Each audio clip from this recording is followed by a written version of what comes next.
Assalamualaikum warahmatullahi wabarakatuh. Perkenalkan semua, nama saya Andi Muhammad Andar Ridwan. Dan ini adalah video live coding pertama saya mengenai bahasa pemrograman Java menggunakan compiler NetBeans 8.2.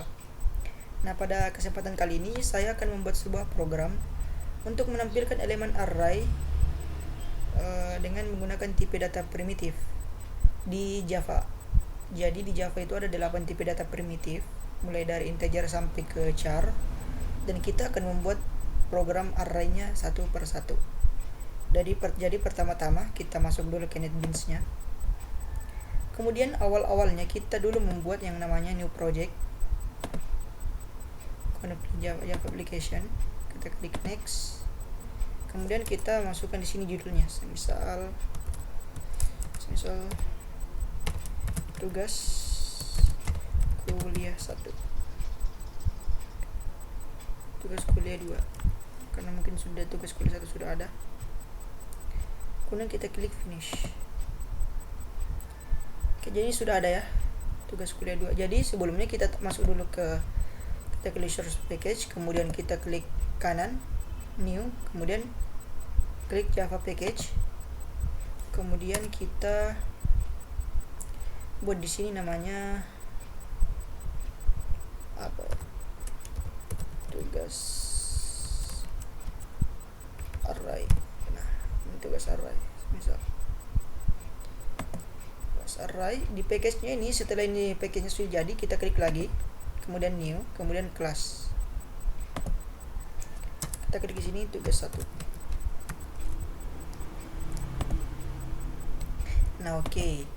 Jadi tampilannya akan seperti ini. Untuk awal-awalin di atas kita hapus saja ya, karena ini adalah sebuah komentar, masih belum terlalu kita gunakan untuk awal. Nah, sebelum kita membuat sebuah program, kita terlebih dahulu harus mengetikkan source code-nya, yaitu PSVM. Nah, tujuannya ini adalah untuk membuat main method-nya. Jadi kita tidak bisa membuat program kalau ininya tidak ada, dan akan pasti error. Jadi kita harus buat ini dulu.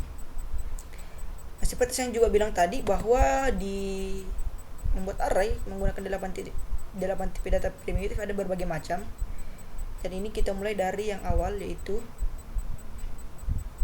apa ini nih, pengertian tipe data primitif. Ini pengertiannya tipe data byte. Nah, ini kita masuk di tipe data pertama, itu tipe data byte.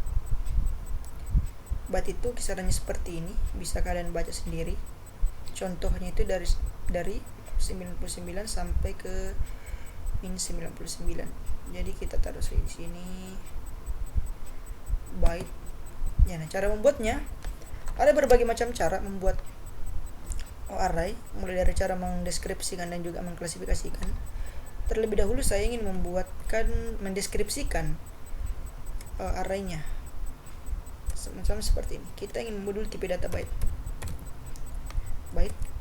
kemudian kita masukkan fungsiku, kemudian kita taruh di sini pertama array 1, kemudian sama dengan new integer, kemudian masukkan fungsiku. Di sini kita masukkan panjang array yang kita inginkan. Semisal saya ingin masukkan 5, kemudian kita klik ini 1, new integer 5. Oke, ini sudah bisa ya. Ini apa nih? Sini ada kodenya salah, incomplete, types cannot be. Oh ya, sorry, saya di sini salah ketik. Di sini byte, new byte. Nah, di sini tidak error. Untuk mendeskripsikannya, langsung saja kita bilang array 1. Kalau kita ketikkan array 1,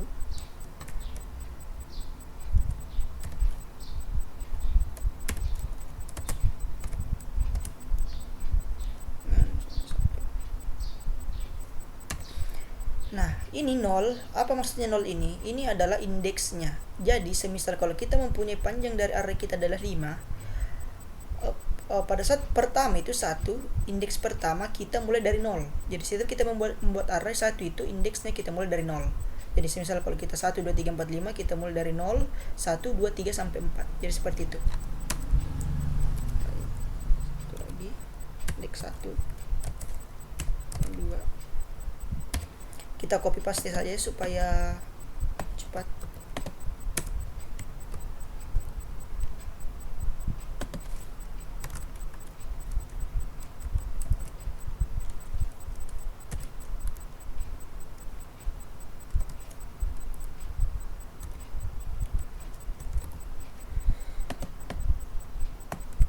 Perlu juga diperhatikan jika ingin mengcopy paste, perhatikan datanya supaya tidak salah-salah, agar pada saat di print nanti itu dia tidak salah. Ini seperti ini, kita harus perhatikan baik-baik ini juga.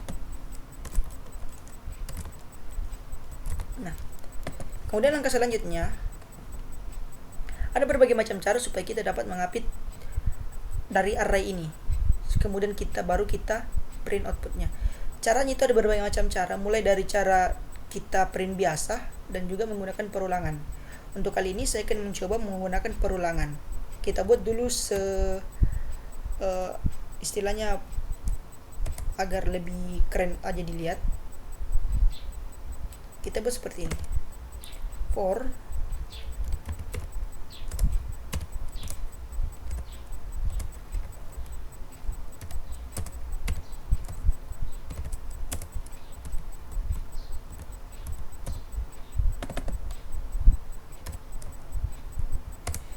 ini kayak seperti rumusnya gitu. Nah, kemudian kita klik sort. Kita ketik ini adalah source code-nya untuk memprint. Jadi kalau kita tab ini jadi sistem out print. Kemudian langsung kita print saja array 1 kurung siku index. Jadi maksudnya ini indeks ini mengapit semua dari array 1. Nah, jadi misalnya kalau kita print, apa yang terjadi? Nah, dia akan nge-print seperti ini. Nah, kemudian jika teman-teman ingin merubah ini, kan ini horizontal ya. Ini vertikal ya. Kita ingin membuat horizontal atau membuat data-data ini ke samping. Jadi bagaimana ceritanya? Gimana caranya? Kita langsung tinggal klik saja ini, tinggal kita hapus ln-nya. Kemudian kita ketikkan di sini tanda tambah dan tanda petik 2. Kemudian di tanda petik 2 kita klik spasi. Baru kita run. Apa yang terjadi? Nah, dia kan seperti ini. Dia ke samping. Dan ini juga sebenarnya sudah selesai. Untuk tugas pertama, untuk tipe data byte-nya ini sudah selesai. Nah, kita akan lanjut ke tipe data kedua. Nah, sebelum masuk ke tipe kedua, kita masuk lagi ke package tugas array. Kemudian kita klik new, Java class. Kemudian tugas 2. Nah, tugas 2. Hapus saja ini semua karena ini adalah komentar. Selalu perhatikan teman-teman, jika ingin membuat program, source code yang pertama harus kalian ingat dulu lah PSVM-nya ini. Karena betul-betul kalian tidak akan bisa membuat sebuah program jika ini tidak ada, pasti error. Jadi perhatikan, kalau ini masih belum ada, buat dulu. Nah, kita masuk ke tipe data kedua. Tipe data kedua ada apa? Ada short. Nah, ini short. Sebenarnya, saya jelaskan sedikit supaya teman-teman tidak salah paham. Mulai dari tipe data byte, short, integer, sampai long, itu sama-sama bilangan bulat. Tapi ada batasan-batasannya. Jadi sebenarnya tidak masalah jika kita nantinya membuat hampir mirip-mirip antara byte sampai ke long. Nanti akan saya contohkan. Nah, kemudian kita akan membuat sebuah array bertipe data short. Nah, sebelumnya kan juga teman-teman sudah lihat ya, kalau ini tugas satu array ini maksudnya kan mendeklarasikannya. Mendeklarasikan seperti ini. Kita membuat arraynya satu-satu. Nah, untuk selanjutnya saya ingin mengklasifikasikan, dan mungkin ini yang agak lebih gampang sedikit. Nah, ini agak lebih gampang sedikit karena kita langsung saja klik seperti ini. Langsung 2 kurung kurawal, kemudian kita langsung buat saja 10 20, 30, 40, 50. Nah, cuma seperti ini saja. Tidak perlu lagi kita buat satu-satu, karena panjang arraynya kita yang atur sendiri. Kemudian cara juga untuk membuat ini supaya kita bisa printnya, bisa juga menggunakan for yang standar, karena ini tadi agak lebih, istilahnya agak lebih kerenan ya, kayak seperti rumus seperti ini, integer, index, dan lain sebagainya. Sebenarnya ada juga cara lain kita membuat perulangan for standar, itu seperti ini saja, for, karena ini dapat tipe data short ya, for short. Kita masukkan di sini bilangan kedua. Ini lebih simpel ya ceritanya. So, tab, kemudian kita print bilangan. Sini kita bilangan. Nah, ini lebih simpel. Jadi semisal pun kalau kita print, ini akan seperti tadi. Ini akan ke bawah juga.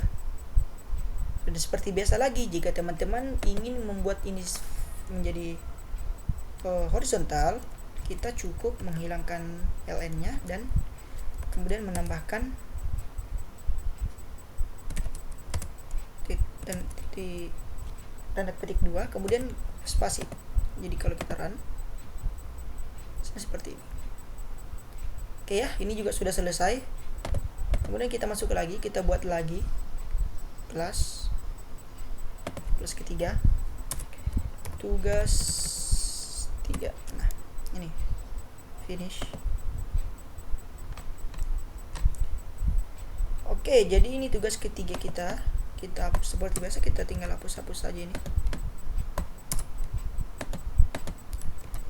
Jadi gimana tuh bang? Nah, seperti ini. Sudah seperti biasa, PSVM-nya jangan dilupakan. Oke. Kemudian kita masuk ke data apa lagi? Kan byte sudah, byte short, masuk ke integer. Oke. Integer. Tadi ini kan sudah semua. Ini short, byte short, integer. Oke. Kita buat tipe data integer.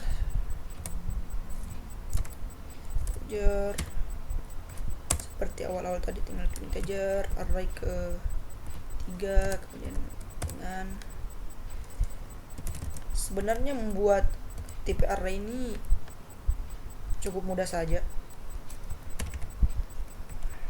sangat mudah malah.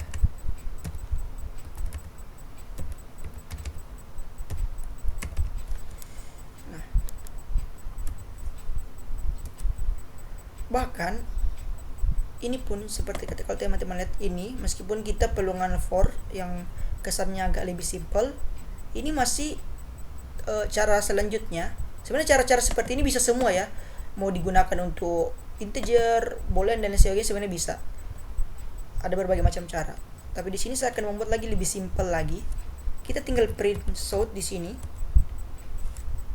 Kita tinggal ketik south. Kemudian kita ketikkan sebegini. Arrays to string dalam kurung array ke-3. Nah, ini lebih simpelnya lagi. Jadi semisal kalau kita run file, nah hasilnya akan seperti ini. Dan ini pun juga sudah selesai. Seperti ini pun sudah selesai. Dan menurut saya ini yang paling simple sekali, karena tinggal kita buat integernya, kemudian kita langsung print. Ini sudah gampang sekali. Itu berbagai macam cara. Jadi tinggal kita variasikan saja mana cara-cara yang dibutuhkan gitu. Jika disuruh mendeklarasikan, boleh memakai tugas pertama, ini contohnya. Jika ingin mengklasifikasikan dan lain sebagainya, seperti ini. Oke, kita masuk lagi ke tugas keempat. Java Plus tugas 4.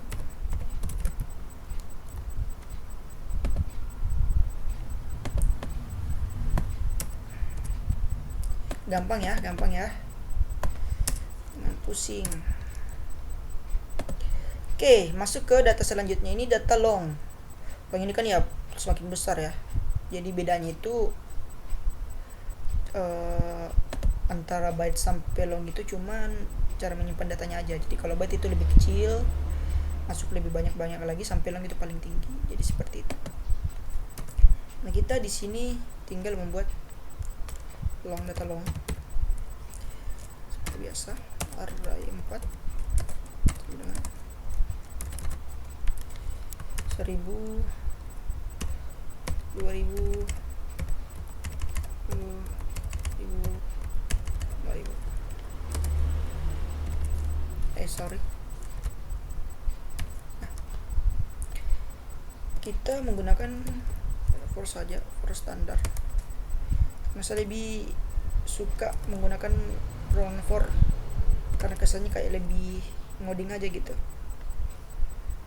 For, tapi saya juga tidak ingin membuat terlalu ribet juga seperti menggunakan dan lain sebagainya. Ruang bilangan. Nah, ini di sini ada kesalahan saya di sini. Di sini ada kesalahan. Jadi perlu diperhatikan. Jika ada muncul seperti ini berarti, coba ya. Oke lah, tidak apa-apa, kita lanjutkan saya dulu.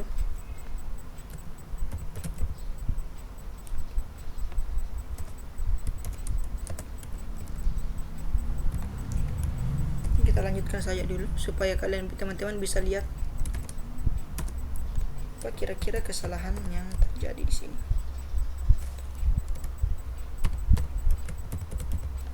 Nah, semisal harusnya ini benar ya, harusnya ini benar.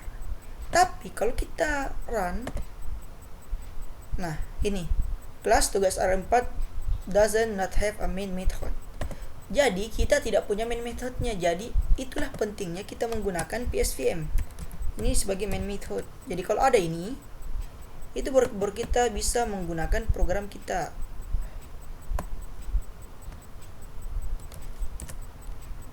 Misalnya ini tidak ada,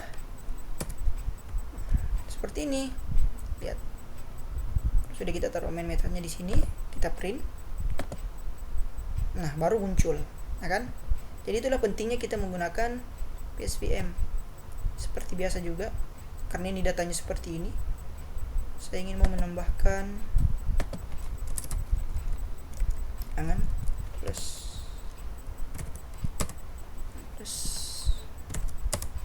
oke, run filenya. Oke, jadi seperti ini. Jadi begini juga sudah selesai teman-teman. Untuk tugas sampelnya juga sudah selesai. Oke, kita juga membuat tugas baru lagi. New Java class tugas 5. Kita finish lagi.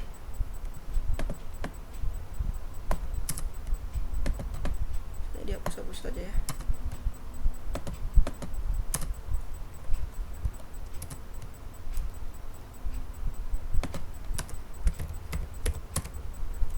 Sorry.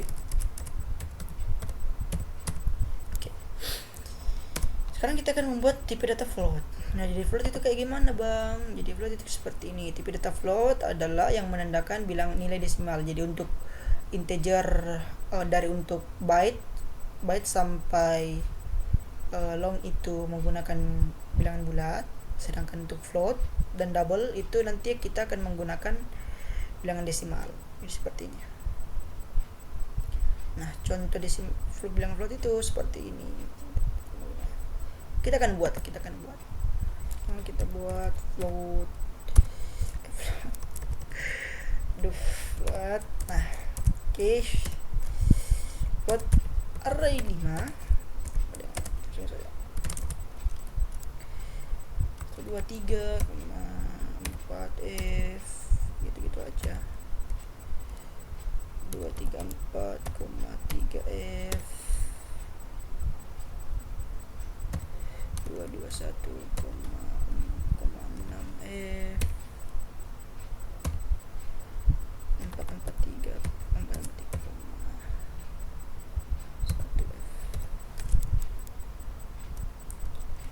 Tinggal gini doang.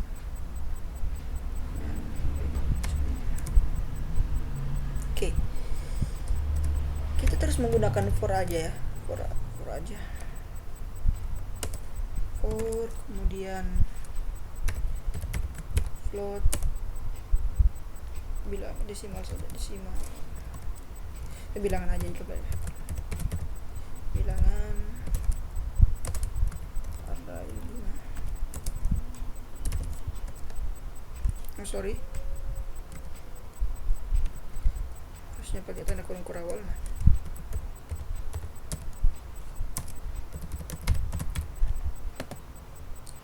lihat di sini ada kesalahan kayaknya di sini, cannot find symbol, jadi simbolnya tidak ditemukan. Okay, that's my bad.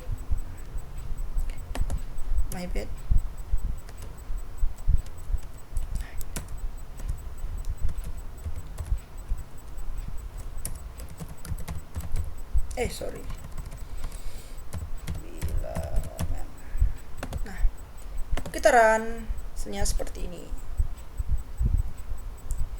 34,4, 234 seperti ini hasilnya ya. Dan ini pun juga sudah selesai, aman. Oke, nggak pusing ya, gampang.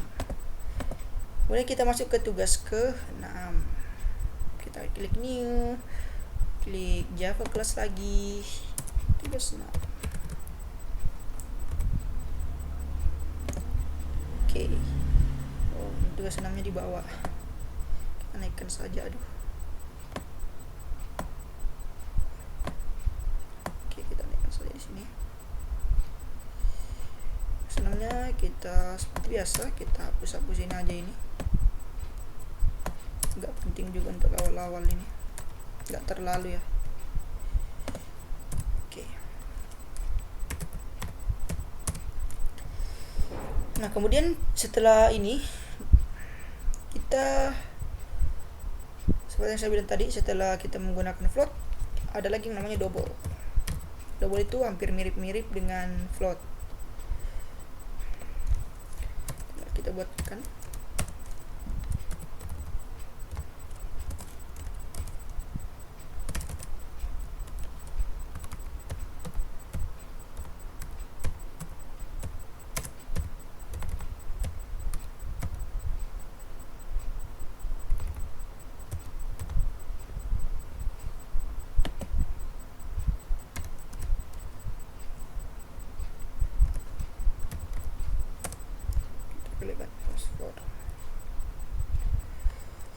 For double bilangan lagi.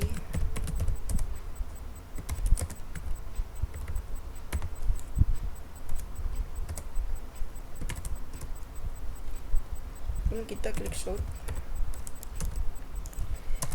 dan kita klik bilangan dan print. Voila, jadinya seperti ini ya. Kalau ingin seperti yang aku bilang tadi, ingin menambahkan ini, ketik saja plus. Nah, seperti ini, gampang-gampang aja. Tapi karena ini bertipe desimal, jadi langkah baginya kalau kita ke bawain aja, jadi kita hapus aja semuanya. Run. Oke, tetap sama. Oke, jadi ini sampai tugas 6. Mungkin teman-teman lanjut sudah paham. Jika masih ada belum bisa kembali lagi sebentar melihat-lihat. Kemudian kita buat lagi kelas baru. Kemudian array lagi, kita buat lagi tugas 7. Nah, tugas 7-nya ke bawah semua ini.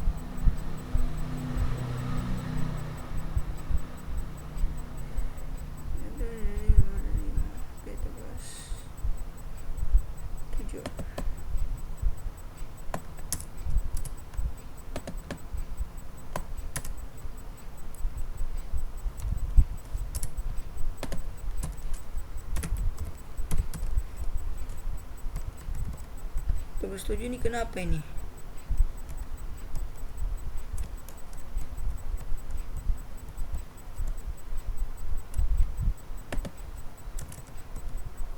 Oh, berarti saya di situ salah nih ya. Kita hapus dulu ini.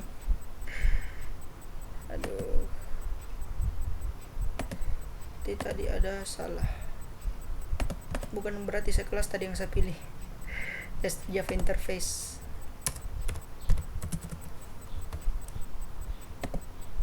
Oke.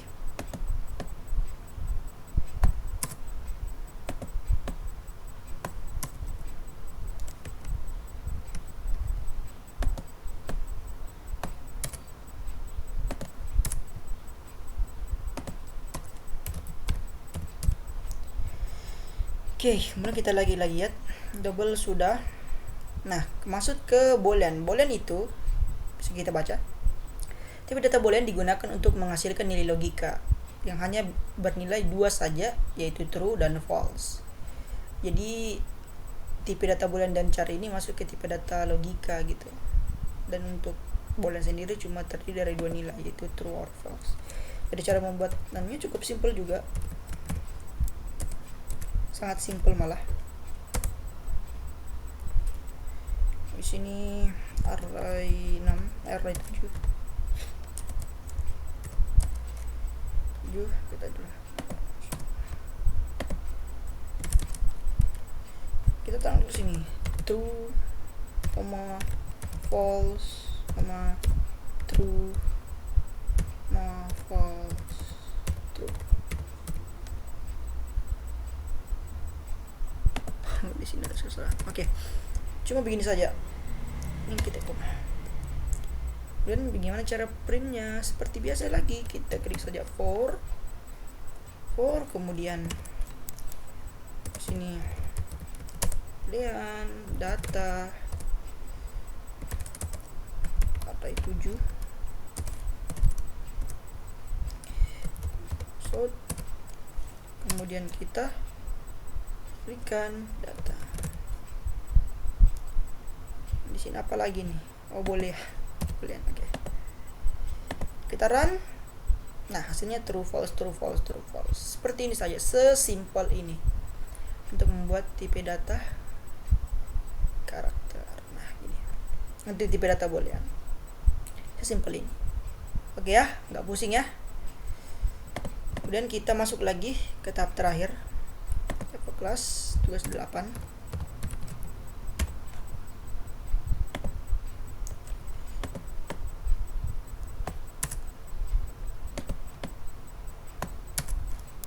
Oke.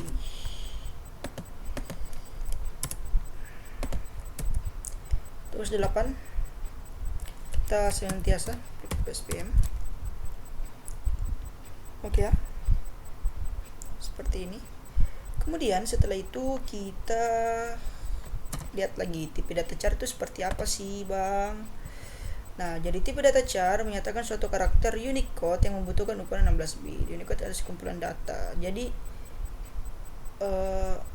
karakter itu, contoh kalau kita ingin membuat karakter itu cuman bisa saja menggunakan seperti simbol-simbol apapun itu, huruf, tapi dia cuma data cuma satu, tidak boleh lebih.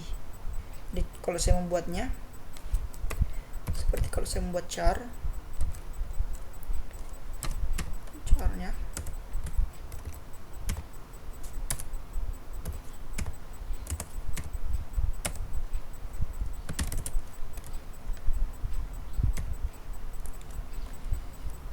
begini, 1, 2. Nah, kan ini simbol-simbol ya.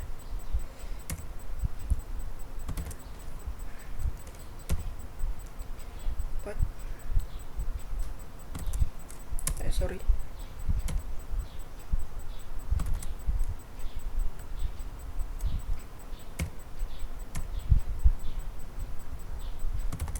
Nah, ini kita ada 5. Nah, untuk memprintnya, saya rasa kalau untuk tipe data seperti ini, saya rasa lebih bagusnya kalau saya print biasa saja. So, yang lebih simpel itu tadi, langsung saya print di sini. Arrays to string.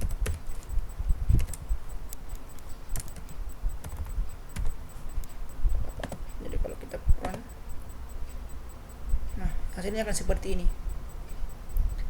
Nah, untuk tipe data char itu cuma kita boleh menggunakan ini, kodenya itu kita masukkan kode dan tanda petiknya cuma satu. Nanti kalau kita menggunakan tanda petik 2 akan saya bahas di video selanjutnya. Tanda petik 1 itu maksudnya apa, tanda petik 2 itu seperti apa, dan data apa aja yang bisa digunakan. Seperti itu. Nah, oke. Jadi mungkin untuk 8 data primitif ini sudah selesai ya. Jadi saya ulang ini, saya lepaskan program pertama. Ini untuk mendeklarasikan, begini modelnya. Nah, dan ini juga cara-cara salah satunya. Cara pertamanya ini untuk perulangan bisa. Ini cara kedua. Mulai dari cara kedua ini sudah cara mendeklarasikan ya, bukan mendeskripsikan lagi. Mengklasifikasikan, sorry. Ini sudah masuk mengklasifikasikan semua dengan cara-caranya seperti di bawah ini. Nah, itu dengan itu sudah dimaksud dengan mengklasifikasikan dan berbagai macam cara memprint outputnya. Oke, mungkin seperti itu saja tutorial live ngoding saya pada kesempatan kali ini, dan sampai ketemu di video kita selanjutnya. Bye. Peace out.